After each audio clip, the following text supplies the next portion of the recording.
गिनती की कुछ छात्राएं मुझे लगता है उपस्थित हैं और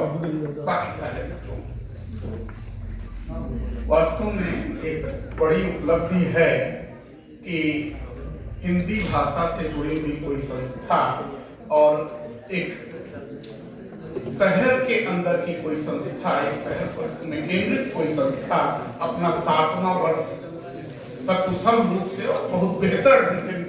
वार्षिकोत्सव के रूप में मना ले, ये अपने आप में बड़ी उपलब्धि तरीका है। क्योंकि प्राय हम सब तमाम संस्थाओं से जुड़े रहे हैं। 1 साल 2 साल के बाद संस्थाओं में तमाम क्लेश आरंभ हो जाते हैं आपसी और संस्थाएं टूट जाती हैं। लेकिन मुझे पूरा विश्वास है कि यह संस्था लगातार गतिमान रहेगी, क्योंकि आदरणीय जे.पी. ओझा सर और धर्मेंद्र यादव जी और उनके साथ जो सभी साथी लगे हुए हैं वे बेहतर ढंग से इस ओर जागरूक है कि कार्य होता रहेगा। मित्रों, मैं भी निर्णायक था, एक गद्य की जो प्रविष्टियां आई थी और 2 ही लोग यहाँ उपस्थित थे कविता की प्रविष्टियों के लिए, मंजरी जी, और गद्य की प्रविष्टियों के निर्णायकों में से मैं। मेरी इच्छा थी कि उन पर बात करूं, लेकिन मैं जानता हूं समय आपके पास बिल्कुल नहीं है, इसलिए मैं रचनाओं पर बात नहीं करूंगा। कभी अलग से अवसर मिलेगा तो एक एक कहानी पर बात करते हुए कि वहां क्या होना चाहिए था या क्या हमारी अपेक्षाएं थी और क्यों हमने किसी रचना को चुना, इस सब पर जो है बात होती, लेकिन अवसर नहीं उसके लिए। विषय है, मैं विषय पर ही आ जाता हूँ। संयोग से कल ही एक नवलेखन शिविर चल रहा 7 दिवसीय, कुछ छात्राएं दिख रही हैं वहां भी उपस्थित थी। वहां मैंने एक तुरंता वक्तव्य दिया था, जो अब सारी चीजें YouTube पर अपलोड कर देता हूं, क्योंकि वो ज्यादातर लोगों तक पहुंच जाती हैं। तो उस क्रम में एक 15-16 मिनट का एक तुरंता वक्तव्य रहा और इसके पहले भी यही दुर्गापुर हिंदी भाषा मंच की ओर से जो पिछले दिनों में आयोजन हुआ था वो भी इसके आसपास था, लेकिन वहां हिंदी में रोजगार की संभावनाओं पर बात थी और आदरणीय जे.पी. ओझा ने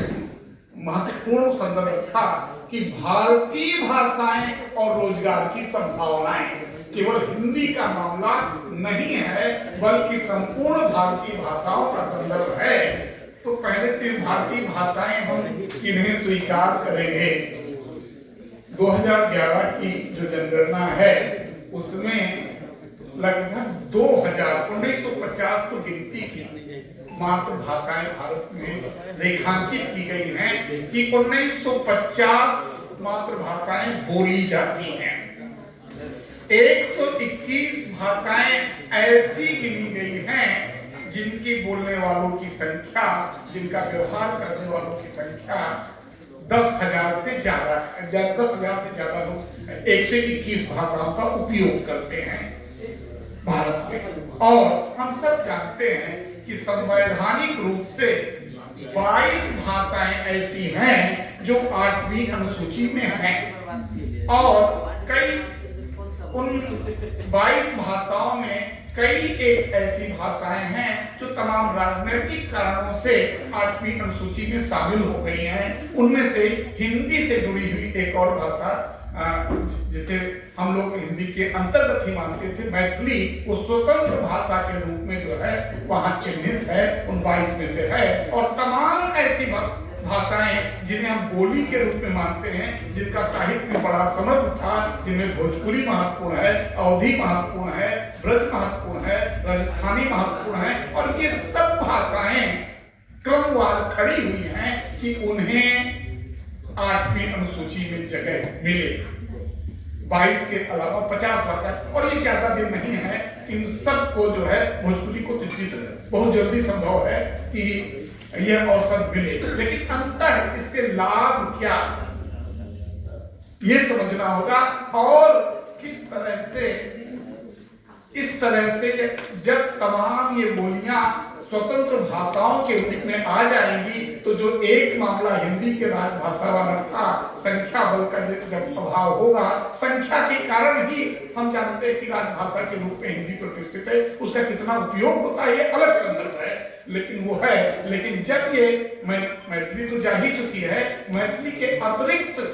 अगर ये सब आती हैं तो वैसे 8वीं अनुसूची में शामिल होने से कुछ लाभ तो मिल जाएंगे, लेकिन मुझे लगता है भारतीय भाषाओं के रोजगार का जो संदर्भ है वो और कमजोर होगा। व्यवस्थित से हमें जानने समझने की आवश्यकता है, केवल भावुकता से काम चलने वाला नहीं है, क्योंकि रोजगार मूलतः शासन से जुड़ा हुआ संदर्भ है। शासन व्यवस्था किस तरह के रोजगार सृजित करना चाहती है, और प्रायः हम सब भी जब रोजगार की बात करते हैं तो सरकारी नौकरियों की मूलतः बात करते हैं, प्राइवेट सेक्टर की बात अपेक्षाकृत नहीं करते। रोजगार की संभावनाएं हम सरकारी संदर्भों में तलाशते रहते हैं। तो ये ध्यान देने की आवश्यकता है कि पहले तो पूरे भारत को समझा जाए,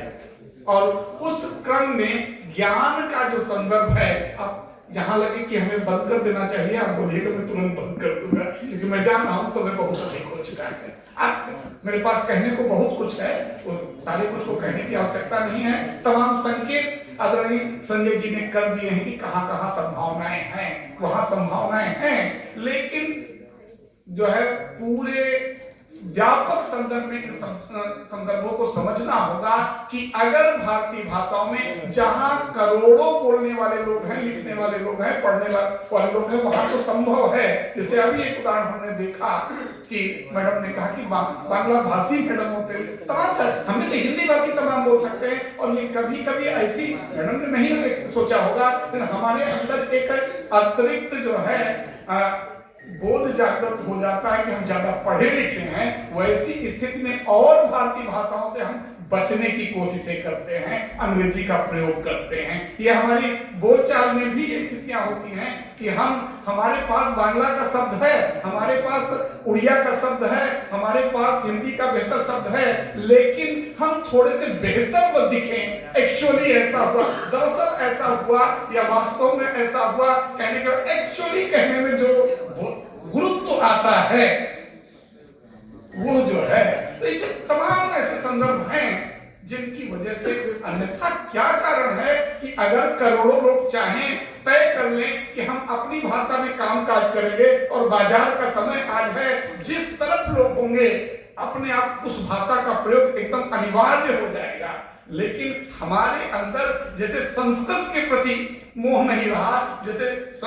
एक ग्लोबल संस्कृति में हम आ चुके हैं, ठीक उसी तरह भाषा के मामले में भी ये संदर्भ पूरी तरह से, क्यों हम छोटी छोटी भाषाओं में जाएं, जब अंतर हमको अंग्रेजी सीखनी ही है। अंतर तो हम ये एक भावुकता भरी बातें हैं कि दरअसल हम इसमें ज्यादा कंफर्ट हम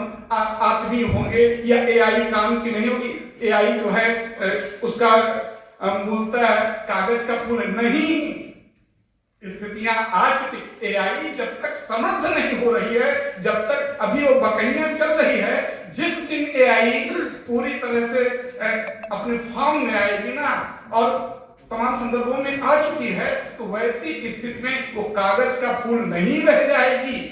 और वो हमारे लिए बड़ी समृद्धकारी होगी कि एक भाषा से दूसरी भाषा में न केवल लिप्यांतरण हो रहा है, न केवल बातें हो रही, बल्कि सुना जा सकता है। हम बोल किसी दूसरी भाषा में रहे, समझ किसी दूसरी भाषा में रहे, और ये अपनी भाषा के बोलने वालों के लिए तो ठीक है कि उनमें आपसी जो है इस तरह के संदर्भ आ जाएंगे कि हम समझ लें, अपनी मातृभाषा में बोलेंगे तो बेहतर। लेकिन किसी आज कोई तुलु में बोलेगा, आज कोई कन्नड़ में बोलेगा, आज कोई तमिल में बोलेगा, हम यहाँ बैठे भले ही भारतीय भाषा के नाम पर हम माने हाँ अच्छा है, बहुत अच्छा है, लेकिन हमारी समझ में कितनी अगर ना हो उस तरह के संदर्भ तो कैसे आएंगे। तो इसलिए रोजगार के संदर्भ में जब बताया कि रोजगार के अवसर ही जब समाप्त किए जा रहे हों, वैसे स्थिति में ये जो है भारतीय भाषाएं, हम 1950 भारतीय भाषाओं की बात छोड़ दें, हम 121 भाषाओं की भी बात छोड़ दें, जो 22 भाषाएं हैं, केवल इन्हीं भाषाओं को अगर ठीक ढंग से समृद्ध किया जाए और आज हिंदी का मुद्दा संदर्भ नहीं है, लेकिन और 22 भाषाएं तो बहुत दूर की बात है। जिस हिंदी को हमने राजभाषा मान लिया है, ऑफिशियल लैंग्वेज मान लिया है, और हमारा था कि 15 साल बाद जो है इससे मुक्त हो जाएंगे। राहुल सांकृत्यायन जैसा व्यक्ति जो है लिखता है विद्या और वह में कि आने वाले समय में अंग्रेजी केवल पक्को कैसी लोग जानते रहेंगे, बाकी जो है जो युवा रहेंगे वो अंग्रेजी जानेंगे ही नहीं। ये राहुल सांकृत्यायन के मानस में था, क्योंकि उनको था कि 1965 तक की स्थितियां आ जाएंगी, राजभाषा अधिनियम लाने की जरूरत नहीं पड़ेगी। लेकिन ये सब सारी चीजें जो है हुई, और इसलिए बहुत अनिवार्य है अगर भारतीय भाषाओं में व्यवहारिक रूप से अवसर हैं,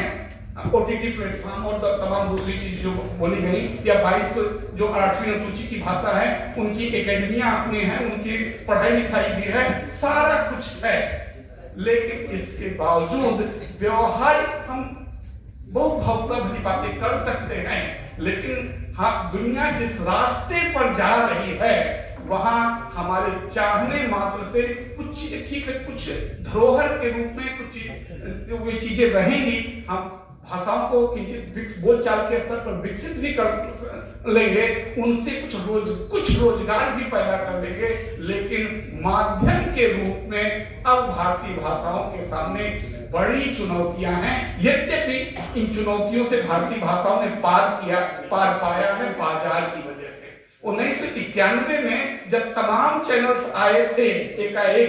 जब हमने बहुराष्ट्रीय कंपनियों को यहाँ स्वीकार कर लिया आना, और तमाम चैनल बाहर के आए, वे सब चैनल ने अंग्रेजी में ही सारे न्यूज चैनल, सारे एंटरटेनमेंट चैनल, ये केवल जो प्रादेशिक दूरदर्शन और राष्ट्रीय दूरदर्शन को छोड़ करके सारे लोग अंग्रेजी में आए। लेकिन बाजार का दबाव था, क्योंकि उनको तो विज्ञापन दिखाना था ना, इसलिए आप देखें हिंदी में नहीं सारी भारतीय भाषाओं में, ये 8वीं अनुसूची की तो भाषाओं में है ही है, यहाँ तक कि जो 8वीं अनुसूची में भाषाएं नहीं है, भोजपुरी में, राजस्थानी में, अंगिका में, और छोटे छोटे जो